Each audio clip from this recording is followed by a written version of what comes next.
Bismillahirrahmanirrahim. Assalamualaikum warahmatullahi wabarakatuh. Alhamdulillahirrabbilalamin. Di minggu awal puasa ini kita masih tetap diberikan kesempatan untuk melanjutkan perkuliahan kita. Saya harap meskipun kita sedang berpuasa, kita masih punya semangat belajar kita tetap tinggi meskipun di tengah kondisi atau ketidakpastian kondisi yang seperti saat ini. Harapan kita semua agar pandemi ini segera berakhir dan perkuliahan kita paling tidak nanti setelah Idul Fitri atau Ramadan berakhir, pandemi ini segera berakhir dan kita bisa berjumpa lagi di kelas. Al-Hadihin ya Sahih Al-Fatihah. Ya kan.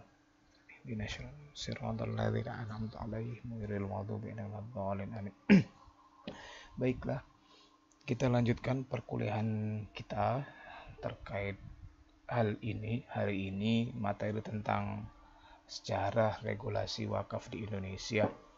Kalau kemarin yang kita bicarakan tentang wakaf, mulai pengertian, kita bicara juga tentang sejarah wakaf, awal wakaf, bagaimana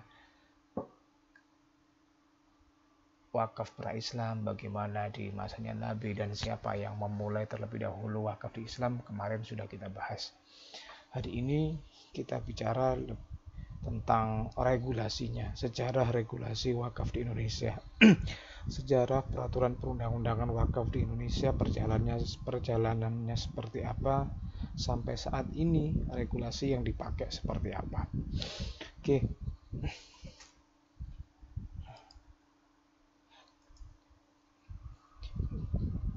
Konsepsi hukum wakaf dalam Islam.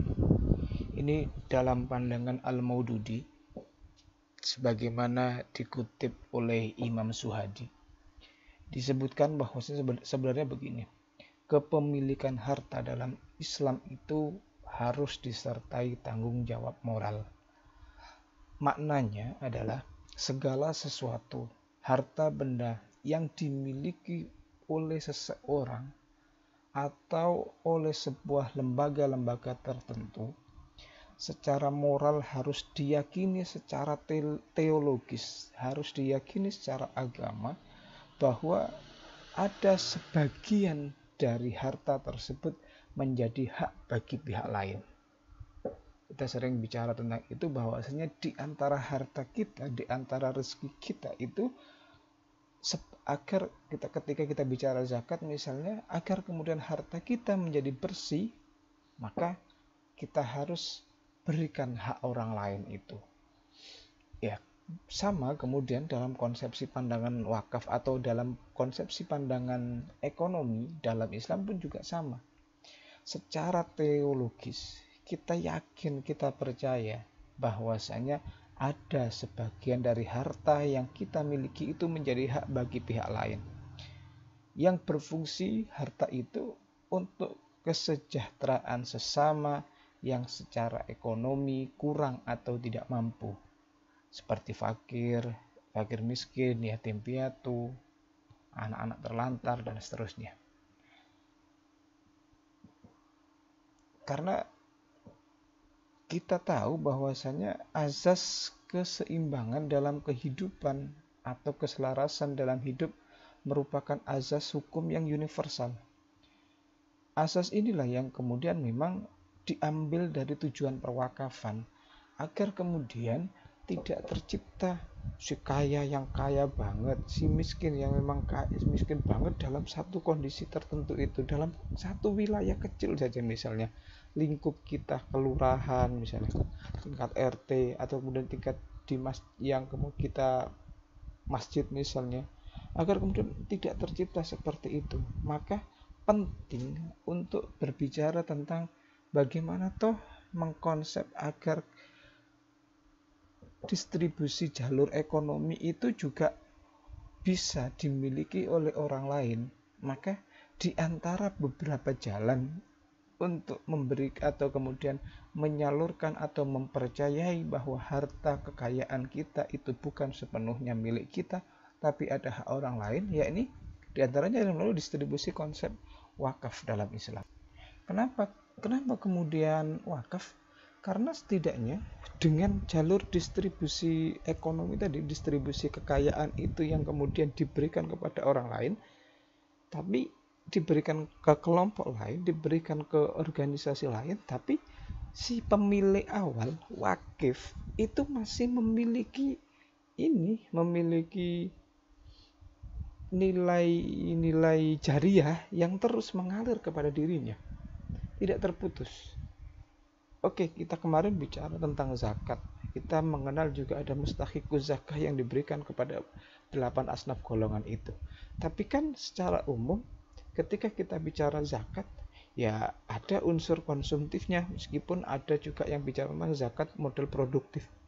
Tapi lebih banyak sebenarnya ketika kita bicara tentang zakat, ya kita berikan kepada orang lain, kita tidak punya kewajiban untuk ngontrol. Kita tidak punya kewajiban harta itu dipakai untuk apa, tidak ada. Beda kemudian dengan konsepsi wakaf. Kalau konsepsi wakaf, si wakif memberikan harta kepada orang lain, atau kepada nazir wakaf secara kepemilikan. Kalau kita konsep kemarin ada Imam Malik, Imam Syafi'i, Imam Hanafi bicara tentang wakaf, maka ketika kita menggunakan teorinya Imam Syafi'i, oke, status kepemilikan harta itu sudah berpindah ke nazir, ke mauquf alaihnya, sudah berpindah.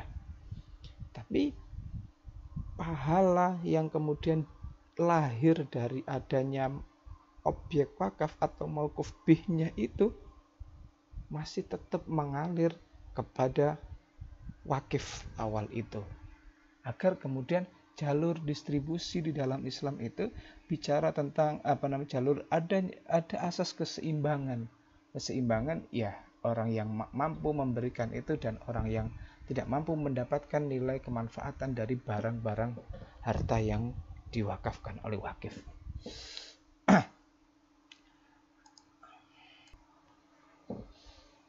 Maka yang kita ketahui tentang kepemilikan harta di dalam konsepsi kita,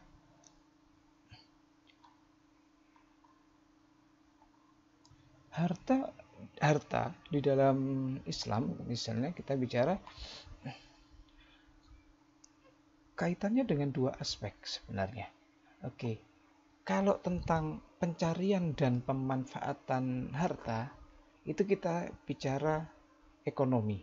Jadi caranya kita mendapatkan, apakah itu melalui jual beli atau melalui al-kasbu, melalui pekerja, jasa dan seterusnya, itu masuknya di wilayah ekonomi. Begitupun juga pemanfaatan, misalnya nanti kita bicara tentang wakaf produktif misalnya, atau kemudian kemarin kita bicara tentang zakat produktif, itu seperti apa, itu kan pemanfaatannya kita bicara secara ekonomi. Akan tetapi kepemilikan harta itu kita bicara tentang hukum. Kepemilikan atas harta itu bicaranya tentang ini tentang hukum nih. Jadi memiliki harta, sangkut pautnya itu kaitannya dengan hukum. Apakah kemudian harta yang kita miliki itu wajib secara utuh kita miliki, atau kemudian ada hak orang lain? Karena kita tahu di dalam Al-Maidah 120 misalnya, kita disampaikan oleh Allah, lillahi mulkus samawati wal ardi wa ma fihinna. Karena kepunyaan Allah lah kerajaan langit dan bumi dan apa yang ada di dalamnya. Maka dengan konsepsi kepemilikan harta itu masuk di dalam ranah hukum, mengandung arti bahwa harta yang dimiliki oleh seseorang itu harus dipergunakan sesuai dengan ketentuan yang sudah diatur oleh Allah. Maka ini sesuai dengan ketentuan. Ketentuannya apa? Kapan kemudian wajib zakat? Kapan kemudian boleh dipergunakan untuk kebutuhan untuk mencari nafkah? Kapan kemudian orang misalnya dalam kategori zakat batas nisabnya itu sudah mencapai ini, maka hak inilah yang kemudian kita bicara harta di dalam Islam itu masuk dalam dua ranah. Yang pertama bicara tentang ekonomi, cara mendapatkannya, bagaimana memanfaatkannya, itu kita bicara ekonomi. Tapi status kepemilikan harta itu kita bicara tentang hukum. Maka tidak salah misalnya terkait dengan prodi hukum bisnis syariah misalnya, iya hukum bisnis syariah bagaimana, kemudian kita bicara tentang hak kewajiban kepemilikan, meskipun cara kita mencarinya, cara kita bekerjanya, manfaatannya bicara tentang bisnis atau dalam kajiannya kaitan dengan ekonomi, tapi kepemilikan hartanya kita bicara tentang hukumnya itu. Kita lanjutkan ke sejarah perkembangan wakaf di Indonesia. Hari ini kita bicara tentang yang pertama, kita bicara wakaf pra-Islam. Kalau kita mengenal mungkin sudah disampaikan oleh beberapa materi yang lain bahwasanya di Indonesia ada teori tentang keberlakuan hukum Islam di Indonesia. Kita mengenal ada teori resepsi in complexu, ada teori resepsi, ada teori resepsi exit. Hal ini juga berlaku pada konsepsi wakaf yang ada di Indonesia, sejarah awal wakaf di Indonesia. Begitu juga ketika kita mempercayai, kita tahu bahwasanya wakaf di dalam Islam pun sebenarnya kan tidak muncul dari Islam secara murni, akan tapi hal ini pun juga sudah diyakini masyarakat Arab pra-Islam di Mekah sana. Kalau ini pra-Islam di Indonesia, masyarakat Arab pra-Islam yang ada di wilayah Arab itu pun juga sudah melakukan beberapa model yang sama dengan wakaf, yaitu bicaranya tentang harta-harta yang dimanfaatkan atau pemberian yang kemudian dimanfaatkan untuk kepentingan agama. Nah, ini selanjutnya kita bicara di Indonesia. Ketika kita bicara di Indonesia, maka kita juga mengenal periodisasi terkait dengan hukum Islam yang ada di Indonesia. Yang pertama, beberapa contoh tentang kegiatan yang menyerupai wakaf di masa awal. Contohnya adalah konsep Humas Serang yang ada di Banten. Ada kemudian yang kedua ada Tanah Pareman ada di Lombok. Yang ketiga ada Tanah Perdikan di Jawa Timur, yang kesemuanya sebenarnya konsepnya sama dengan wakaf. Contoh, Humas Serang di Banten. Disebutkan Humas Serang adalah ladang yang setiap tahun dikelola secara bersama-sama dan hasilnya pun dipergunakan untuk kepentingan bersama. Ini kan sebenarnya sama dengan konsep wakaf yang hartanya si wakif yang sudah diwakafkan itu dikelola oleh masyarakat atau kemudian oleh nadhir, oleh masjid atau oleh lembaga-lembaga pengelola. Nanti ketika minggu depan ketika kita bicara tentang nadhir, misalnya ada 3 model nadhir sesuai dengan peraturan perundang-undangan di Indonesia. Ada nadhir perorangan, ada nadhir kelompok atau organisasi, ada kita bicara nanti nadhir dalam bentuk badan hukum misalnya. Nadhir badan hukum, ada nadhir kelompok atau organisasi, dan ada nadhir perorangan. Nanti insya Allah akan dibahas oleh pemakalah berikutnya. Sama juga dengan ketika kita bicara Tanah Pareman di Lombok ini contohnya, yakni disebutkan Tanah Pareman maksudnya adalah tanah negara yang dibebaskan dari pajak landret. Pajak landret itu pajak atas tanah yang hasilnya diserahkan kepada desa-desa untuk subak, candi, untuk kepentingan bersama. Tanah Pareman di Lombok. Jadi tanah atau lahan itu ya dikelola, tanah negara yang kemudian ada yang mengelola, dan tanah atau lahan itu memang tidak dikenai pajak oleh wilayah penguasa di wilayah tertentu itu hasil dari wilayahnya, itu hasil dari pertaniannya, konsep tanah itu hasil dari tanah yang dikelola itu diserahkan kepada desa-desa, digunakan sebagai kas desa, digunakan sebagai pembangunan untuk desa-desa dan seterusnya, termasuk juga digunakan untuk kepentingan agama, subah, ada candi-candi dan seterusnya, itu kan untuk agama dan juga secara umum untuk masyarakat. Ya, ketika contoh tanah perdikan, ini Jawa Timur, sebidang tanah yang merupakan pemberian raja kepada seseorang atau kelompok yang berjasa. Bisa saja kemudian tanah diberikan hanya kepada seseorang, satu orang saja, tapi itu sebenarnya konsepsinya sama dengan wakaf. Yang kedua, atau kelompok yang berjasa, kelompok-kelompok tertentu misalnya yang dianggap raja sudah memberikan jasa kepada pemerintahan, kepada keluarga kerajaan dan seterusnya, itu kan diberikan lahan untuk dikelola, baik individual ataupun oleh kelompok. Sama nantinya ketika kita bicara nadir, nanti nadir itu boleh perorangan, boleh organisasi, dan boleh badan hukum. Artinya kita berbicara tentang sejarah perkembangan wakaf di Indonesia, kita bicara pra-Islam, konsepsinya kan hampir sama dengan bagaimana sebenarnya wakaf sebelum adanya Islam, tradisi berwakaf yang ada sebelum masyarakat Islam. Karena disebutkan juga misalnya di masanya Nabi Musa itu kan ada beberapa raja Fir'aun misalnya memberikan lahan tertentu yang kemudian digunakan oleh masyarakatnya. Terkait, kita tidak berbicara terkait dengan kontroversialnya Fir'aun kan bukan contoh yang baik buat kita kan, tapi konsepsi itu sudah ada. Di masanya bangsa Israel pun juga sudah ada model-model seperti pemanfaatan dari harta wakaf itu.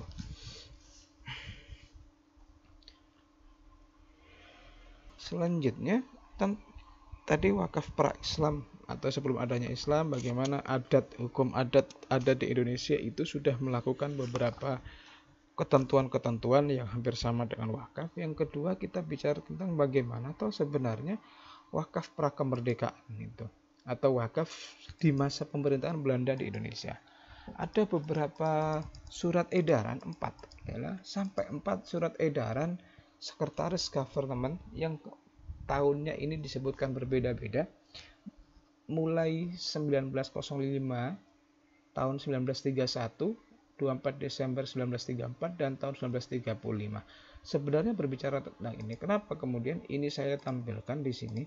Karena kaitannya awalnya, karena pemerintahan di Indonesia, pemerintahan sebelum kemerdekaan Indonesia adalah dikuasai oleh Belanda. Ketika itu dikuasai oleh Belanda, secara umum sebenarnya konsep yang bermasalah itu kan artinya atau pada waktu itu yang ada di masyarakat kita tentang wakaf adalah bagaimana mewakafkan tanah atau lahan itu. Maka ini sampai perlu kemudian pemerintahan Belanda pun melakukan hal yang sama, melakukan kontrol atas tanah. Contoh misalnya, menurut surat edaran Sekretaris Government tahun 1905, diperbolehkan wakaf sesuai dengan agama Islam, namun jika digunakan untuk tempat ibadah, diperbolehkan hanya jika benar-benar dikehendaki oleh kepentingan umum. Karena ini kan kaitannya dengan pengelolaan tanah. Balik lagi tadi ke teori Snook Urgronje tentang teori tentang keberlakuan hukum Islam di Indonesia. Kita bicara tentang teori resepsi in complexu. Teori resepsi in complexu di sana kan bicaranya tentang bahwasanya hukum Islam itu boleh diberlakukan di Indonesia. Ya, boleh diberlakukan di Indonesia. Asal tidak bertentangan dengan hukum adat. Artinya bisa saling resepsi. Artinya resepsi in complexu kaitannya dengan itu. Hukum Islam yang boleh diberlakukan dan tidak bertentangan dengan hukum adat. Beda nanti kalau kemudian teori resepsinya punyanya Snook Urgronje yang mengatakan hukum Islam tidak boleh dijalankan sebelum itu diresepsi oleh hukum adat. Sebelum diresepsi dulu, maka ketika bertentangan dengan hukum adat, yang dikalahkan hukum Islamnya. Tapi kalau teori resepsi inkompleks, hukum Islam boleh saja dilakukan. Gitu. Akhirnya kaitannya dengan tanah, sama juga ini. Disampaikan wakaf sesuai dengan agama Islam boleh, tapi pemanfaatan lahan itu jika digunakan untuk membangun masjid dan seterusnya kepentingan agama, harus memperhatikan apakah itu berkaitan dengan kepentingan umum atau tidak. Yang kedua, ini tahun 1931, lama sekali, sudah hampir 24 tahunan. Untuk mewakafkan harta tetap diperlukan izin bupati atau wilayah yang menguasai di sana, yang menilai permohonan itu dari segi tempat harta tetap dan maksud pendirian peruntukan.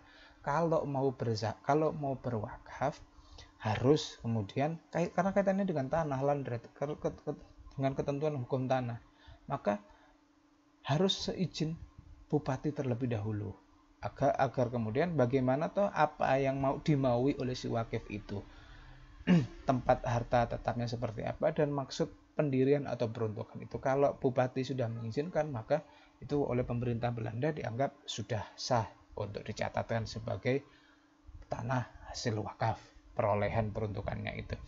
Yang ketiga, ini untuk menguatkan surat edaran sebelumnya di tahun 31 ini, selisih 3 tahun, wewenang kepada bupati memberi wewenang kepada bupati untuk menyelesaikan perkara jika terjadi perselisihan atau sengketa tanah-tanah wakaf tersebut. Wilayah kekuasaan ada di tangan bupati. Jika wakaf, misalnya si wakif mewakafkan, nanti ahli warisnya bersengketa terkait dengan itu, atau kemudian peruntukan tanah wakaf seperti apa, itu bupati diberikan wewenang untuk menyelesaikan itu. Dan yang keempat, bagi yang menghendaki registrasi dan pencatatannya, karena sampai saat ini pun masyarakat kita, apalagi di desa-desa, yang mewakafkan hartanya itu sering sekali tidak dicatatkan di lembaga-lembaga resmi negara. Seringnya hanya dicatat, karena saya juga pengalaman ada beberapa harta wakaf yang dikelola oleh organisasi. Ya, organisasi itu kan hanya diberikan, si wakif memberikan, sudah dicatat hanya dalam ikrar wakaf yang diketahui oleh pihak-pihak organisasi, belum sampai dicatatkan sesuai dengan peraturan perundang-undangan yang berlaku di Indonesia. Maka bagaimana kelanjutannya tentang wakaf di era kemerdekaan? Setelah tadi kita bicara wakaf awal pra-Islam, yang kedua ada wakaf di masa Belanda, kebijakan hukumnya, kita bicara kebijakan hukumnya. Yang ketiga hari ini, selanjutnya kita bicara tentang wakaf di era kemerdekaan. Setelah Indonesia merdeka 1945, maka di dalam pasal peralihan di pasal peralihan Undang-Undang Dasar 1945 di sana disebutkan segala badan negara dan peraturan yang masih langsung berlaku selama belum diadakan yang baru menurut Undang-Undang Dasar ini. Artinya, setelah kemerdekaan dan Undang-Undang Dasar 45 itu disahkan sebagai salah satu sumber hukum negara, di sana pasal peralihannya disebutkan badan negara dan peraturan yang ada masih langsung berlaku. Artinya, balik lagi ke sini, ketentuan-ketentuan yang ada di sini selama belum diadakan perubahan ketentuan wakaf itu masih berlaku menggunakan hukum Belanda. Nah, tahun 1953, untuk menyesuaikan dengan kondisi di Indonesia, wakaf menjadi wewenang Jabatan Urusan Agama. Waktu itu masih diatur di Urusan Agama berdasarkan surat edaran nomor 5D 1956 tentang prosedur perwakafan tanah. Artinya di tahun ini ada penjelasan bahwa setelah kemerdekaan baru kemudian Jabatan Urusan Agama diserai untuk urusan wakaf. Ketiga, Undang-Undang Pokok Agraria nih. Undang-Undang Pokok Agraria tentang tanah nomor 5 tahun 1960, harta atau wakaf kepemilikan tanah atas harta wakaf itu diakui. Untuk keperluan peribadatan dan keperluan suci lainnya dalam pasal 14, data diberikan tanah yang dikuasai langsung oleh negara dengan hak pakai. Perwakafan tanah milik dilindungi dan diatur dengan peraturan pemerintah. Artinya tanah milik yang kemudian sudah diserahkan secara wakaf itu diakui dengan peraturan pemerintah yang dilanjutkan dengan PP nomor 28 tahun 1907 disebut 77. Wakaf merupakan lembaga keagamaan yang dapat digunakan sebagai salah satu sarana guna pengembangan kehidupan keagamaan. Artinya step by step terkait dengan wakaf secara konsep Islam itu sudah mulai diakui oleh negara seiring dengan kemerdekaan Republik Indonesia. Negara misalnya di sini menjamin tentang kepemilikan tanah hasil wakaf sesuai dengan Undang-Undang Pokok Agraria. Ditegaskan lagi bahwasanya wakaf merupakan lembaga keagamaan yang dapat sebagai salah satu sarana guna pengembangan kehidupan keagamaan. Artinya institusi lembaga wakaf itu sudah diakui oleh negara di era kemerdekaan di tahun 1977. Selanjutnya di era kemerdekaan juga kita yang sering bicara tentang wakaf di dalam kompilasi hukum Islam. Akhirnya kompilasi hukum Islam itu kan sebagai instruksi Presiden nomor 1 tahun 1991. Lama kan, berarti dari tahun 70 itu meskipun di tahun 1989 kita sudah bicara tentang kompetensi tentang peradilan agama, tapi baru 1991 itu rujukan aturannya diatur. Meskipun kalau kemudian kita bicara tentang standar hierarki peraturan perundang-undangan di Indonesia, di mana kompilasi hukum Islam itu kekuatannya itu hanya berdasarkan Inpres, Instruksi Presiden nomor 1 tahun 1991 tentang penyebar luasan kompilasi hukum Islam di lingkungan peradilan agama. Artinya kompilasi hukum Islam itu digunakan sebagai hukum material oleh peradilan agama, dan digunakan oleh peradilan agama hanya di lingkup peradilan agama saja, karena itu inpres, bukan berbentuk undang-undang atau berbentuk perpres, peraturan presiden dan seterusnya, masih bentuknya inpres. Ya, di dalam di dalam kompilasi hukum Islam itu dijelaskan diantaranya di KHI sudah mulai berbicara tentang ketentuan harta wakaf yang tidak hanya terbatas pada tanah milik, tetapi mencakup benda bergerak dan benda tidak bergerak yang mempunyai daya tahan lama. Nah, ini sudah mulai berkembang lagi di kompilasi hukum Islam ini. Kalau sebelum-sebelumnya di tahun 70-an sampai 70 ini ya, mulai Indonesia merdeka yang kemudian menggunakan hukum Belanda dan seterusnya, kaitannya dengan wakaf itu sering hanya bicara tentang tanah karena diatur di Undang-Undang Pokok Agraria. Kedua juga bicara tentang, di sini juga wakaf hampir sama institusinya dengan lembaga dengan pertanahan itu. Nah, setelah dikompilasi hukum Islam, karena perbedaan pemanaan atau perbedaan pengembangan makna tentang konsep wakaf itu kan berkembang. Maka di sini sudah disampaikan di kompilasi hukum Islam bahwasanya yang dimaksud wakaf itu tidak hanya tentang tanah saja, tidak hanya terbatas pada tanah milik saja, akan tapi juga sudah berkembang kepada harta benda yang benda bergerak, benda bergerak, ada juga benda tidak bergerak yang ini mempunyai daya tahan lama.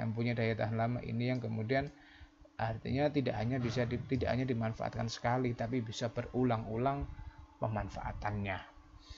Disebutkan maksudnya adalah daya tahan lama bisa dimanfaatkan untuk jangka panjang yang tidak hanya sekali pakai. Ini uraiannya tentang apa toh sebenarnya yang dimaksud dengan daya tahan lama di dalam kompilasi hukum Islam. Berarti kan kaitannya dengan harta itu bisa dimanfaatkan dalam jangka panjang yang tidak hanya sekali pakai. Maka kalau wakaf nasi, itu kan wakaf beras, itu kan berarti konsepnya kan ya beras hanya bisa diolah dimakan sekali, kecuali memang wakaf bibit. Nah, wakaf bibit itu kan wakaf bibit padi misalnya diwakafkan nanti, nah itu bisa lagi dikelola lagi. Wakaf beras kan sudah tidak bisa ditanam lagi.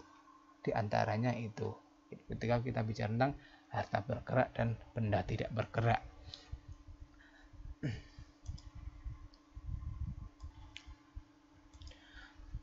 Terakhir tentang regulasi wakaf di Indonesia saat ini, silahkan kemudian kita bisa melihat beberapa perbandingan yang perkembangan itu baik berdasarkan kompilasi hukum Islam atau surat-surat edaran dan seterusnya sebelumnya edaran sebelumnya tentang ketentuan-ketentuan wakaf. Maka regulasi wakaf di Indonesia saat ini bisa dicek di Undang-Undang Nomor 41 Tahun 2004. Ketika kita bicara undang-undang, itu kan berarti undang-undang hierarki peraturan perundang-undangan di Indonesia pas di bawah Undang-Undang Dasar 1945. Artinya kekuatan hukum undang-undang tentang wakaf itu sama juga kekuatan hukum tentang zakat di Indonesia itu kuat. Karena statusnya ya di undang-undang, bukan lagi perpres, bukan lagi inpres dan seterusnya, yang memang akhirnya diperkuat dengan PP-nya, Peraturan Presiden Nomor 42 Tahun 2006 tentang apa? Ya tentang pelaksanaan ini, tentang pelaksanaan Undang-Undang Wakaf. Karena ini bicara tentang aturan umumnya. Kenapa ya ini aturan turunannya, ini bicara tentang aturan-aturan wakaf sesuai dengan undang-undang, yang ini berbicara tentang teknisnya seperti apa sih pengelolaan itu. Maka perkembangan sesuai dengan perkembangan kebijakan di Indonesia sesuai dengan Undang-Undang 41 tahun 2004 ini, yakin ini beda loh. Karena enaknya undang-undang tentang wakaf dan PP tentang wakaf itu kan hafal-hafalannya enak. Satunya 41, satunya 42 PP. Nah, ini 2004 karena PP itu peraturan pemerintah itu merujuk ke sini, ini merujuk ke Undang-Undang Dasar 1945 misalnya. Nah, ini 41 tahun 2004, ini PP, ini baru 2 tahun berikutnya setelah adanya undang-undang baru dibentuk PP-nya tentang bagaimana implementasi pelaksanaan sesuai dengan ketentuan di dalam Undang-Undang Nomor 41 tahun 2004. Teknisnya. Nah, muatan Undang-Undang Nomor 41 tahun 2004 perkembangannya sudah sedemikian luas tentang ketentuan-ketentuan wakaf. Bisa tentang jenis benda wakaf nih. Itu dijelaskan di dalam pasal 16 ya. Harta benda wakaf pasal 16 Undang-Undang Nomor 41 tahun 2004. Harta benda wakaf terdiri dari benda tidak bergerak dan yang kedua ada benda bergerak. Yang dimaksud di ayat 2-nya pasal 16, benda tidak bergerak itu yang dimaksud dengan benda tidak bergerak hak atas tanah. Misalnya, ada bangunan atau bagian bangunan yang berdiri di atas tanah, bisa berbentuk tanaman, benda lain yang berkaitan dengan tanah, misalnya kayak wakaf kurma dan seterusnya. Hak milik atas satuan rumah susun sesuai dengan ketentuan peraturan perundang-undangan yang berlaku kan tidak bergerak. Benda tidak bergerak lain sesuai dengan ketentuan syariah dan peraturan perundang-undangan yang berlaku. Yang kedua, jenis benda wakaf yang kedua dimaksud di dalam pasal 16, misalnya di ayat 3, diantaranya adalah wakaf, bentuk wakaf uang, logam mulia, surat berharga, kendaraan, hak atas kekayaan intelektual, misalnya hak sewa tertentu, dan benda bergerak lain sesuai dengan ketentuan syariah dan peraturan perundang-undangan yang berlaku. Kedua, tentang pendaftaran benda-benda wakaf dan nazir ke Badan Wakaf Indonesia. Ini diatur di dalam beberapa pasal, diantaranya ada bab 3 di undang-undang tersebut ada pendaftaran dan pengumuman harta benda wakaf. Di antara pasal 32, pasal 33 dan seterusnya ada beberapa hal, misalnya di pasal 32 PPAIW pejabat pembuat akta ikrar wakaf atas nama nadhir mendaftarkan harta benda wakaf kepada instansi yang berwenang paling lama 7 hari sejak akta ikrar wakaf ditandatangani. Nah, ini ada kemudian kewajiban bagi PPAIW di dalam di dalam pengelolaan harta benda wakaf itu wajib mendaftarkannya. Daftarkan kemana?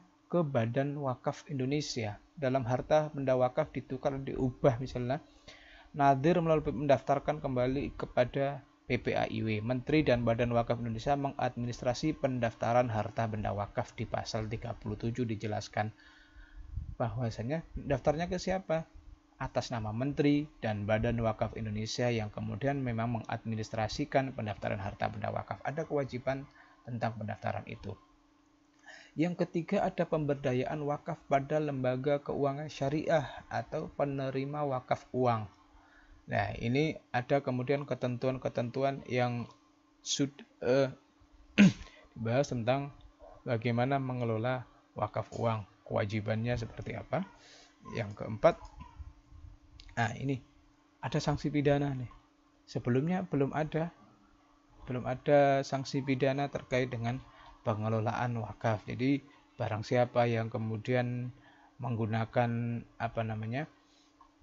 memanfaatkan harta wakaf untuk kepentingannya pribadi dengan sengaja menjaminkan, menghibahkan, menjual, mewariskan, mengalihkan dalam bentuk pengalihan hak lainnya harta benda wakaf yang telah diwakafkan, misalnya ada pidananya sampai 5 tahun. Jadi nadhir wakaf yang sudah dipercayai untuk mengelola harta benda wakaf, dia mengalihkan, mengganti, menjual dan seterusnya. Dia wakaf pribadi, wakaf perseorangan misalnya wakaf sebagai nadhirnya, maka itu tidak boleh dijual, tidak boleh diwariskan tanpa persetujuan dari Badan Wakaf Indonesia. Maka jika melakukan hal-hal itu, ada pidana-pidana tertentu, ada yang kemudian pidananya sampai 5 tahun, ada kemudian denda misalnya 400 juta, 300 juta, dan ketentuan-ketentuan yang lainnya. Itu silakan dibaca di bab 9 pasal 67. Yang ke-6, pembatasan masa kerja nadhir. Masa kerja nadhir pengelola wakaf diatur dalam ketentuannya ada maksimal 5 tahun yang kemudian bisa diperpanjang. Artinya sudah dibatasi, ada kemudian bolehlah diperpanjang diperbolehkan, artinya sudah ada pembatasan ketentuan itu. Dan yang terakhir, izin administrasi perubahan peruntukan dan jenis benda wakaf jika kemarin ketika kita bicara tentang madhab fikih tentang ketentuan wakaf itu diantaranya kan bagaimana jika ada peralihan, misalnya wakaf tanah tapi tanahnya ada di tengah-tengah, tidak bisa dibangun apa-apa tapi di tengah-tengah sawah, tapi wakifnya minta tolong dibangunkan lembaga sosial, untuk masjid dan seterusnya, tapi aksesnya jauh dari perkampungan. Lah bagaimana, apakah boleh itu diganti? Kan ada beberapa pendapat yang memperbolehkan untuk mengganti harta benda wakaf itu. Lah mengganti peruntukan harta benda wakaf itu misalnya ini dijual, ya, tanah ini dijual terkait dengan izin, tanah A ini dijual, dibelikan tanah B yang di dekat jalan atau di dekat perkampungan, itu harus melalui izin administrasi ini dulu atas harta-harta wakaf yang sudah diwakafkan itu. Maka ya harus ada izin tertulis bahwasanya Badan Wakaf Indonesia memperbolehkan nadhir A untuk menjual harta benda wakaf ini dan diganti dengan harta wakaf yang lainnya dengan nilai yang setara, dengan tujuan dan maksud yang sama sesuai dengan peruntukan daripada si wakif yang pernah mewakafkan harta benda atau wakaf itu. Oke, ini ya tentang muatan artinya tentang sejarah regulasi wakaf di Indonesia. Mulai tadi kita bicara bagaimana pra-Islam di Indonesia atau masa kerajaan, bagaimana yang kedua di eranya Belanda, yang ketiga masa setelah kemerdekaan itu seperti apa, sampai kompilasi hukum Islam sebelum reformasi dan setelah reformasi. Ternyata penegasan aturan regulasi wakaf sudah dimuat sesuai dengan sistem peraturan perundang-undangan yang berlaku di Indonesia dengan hierarki peraturan nomor 2 setelah Undang-Undang Dasar 1945. Demikian yang bisa saya sampaikan terkait dengan sejarah regulasi wakaf di Indonesia. Semoga memberikan manfaat untuk kita semua. Dari saya cukup sekian. Mungkin nanti bisa didiskusikan, ditanyakan beberapa hal yang belum dipahami dari saya. Intinya siratal mustaqim. Assalamualaikum warahmatullahi wabarakatuh.